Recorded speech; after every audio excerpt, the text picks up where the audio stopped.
Madam President, I support the motion of Senator Mig Zubiri to strike sa record yung video presentation ni Senator Amy Marcos.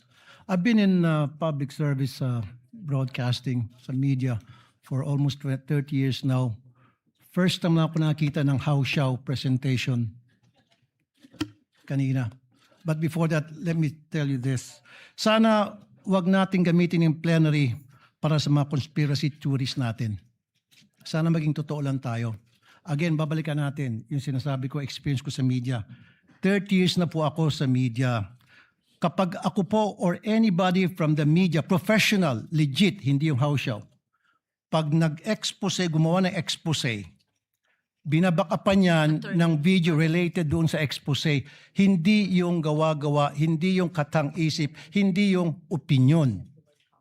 Pag naglabas ng expose ang isang tao, especially dito sa bulwagang ito, dapat related doon sa sinasabi noong senador.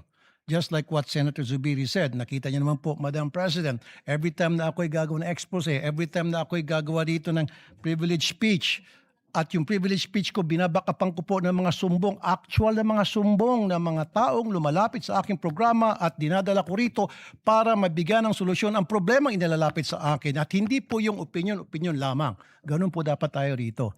Now, ilang beses na po tayo nagpalit ng liderato dito sa Senado. Every time nagkaroon ng palitan, ngayon lang po ako nakita na nagkakaroon ng kaguluhan. Why? What's wrong? Dapat hindi na po. Let's move on.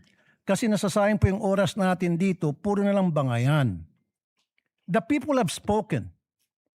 Sinasabi nila, enough is enough. We've been like a circus for the past few days. Pinagtatawanan po tayo. I was out there last night. Pag naglalakad ako, kinakausap ko ng mga tao, ano nangyari sa Senado? Ano bang nangyari sa inyo? What's going on? Nakakaya na po. Ang panawagan ko, magtrabaho na lang po tayo. Itigil na po natin to mga kung ano ng mga nasa katang-isip natin.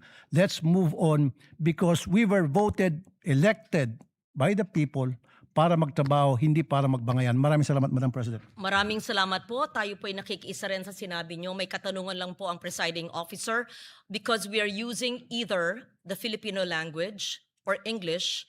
I would like to request the good gentleman from Isabela to use a alternative word to how shall because it may be difficult to translate it. Is that Filipino? I just want to be enlightened. How shall Yes. street lingo meaning fake? I'm sorry. Ibig sabihin fake, Okay. ibig sabihin peke. Yes.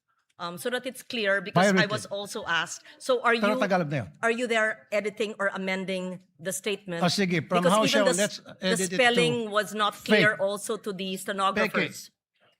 Hindi legit. Okay, yun Opo. lang po. Thank you. Thank you very Thank you, much. Madam President. Since we're talking about parliamentary language, may we also cite that everyone uses either English in its traditional form and Filipino and or other languages of the 120 languages of the Philippines. Thank you. Senator Risa Ontiveros. Thank you. Salamat po, Madam President. Madam President, sinusugundahan ko rin po ang motion ni Senador Mig Zubiri na strike ang video po na iyan sa record nitong sesyon. Ulitin ko lang po ang sinabi ko last week sa sarili ko namang privilege speech. Ganito na ba kababa ang inaabot ng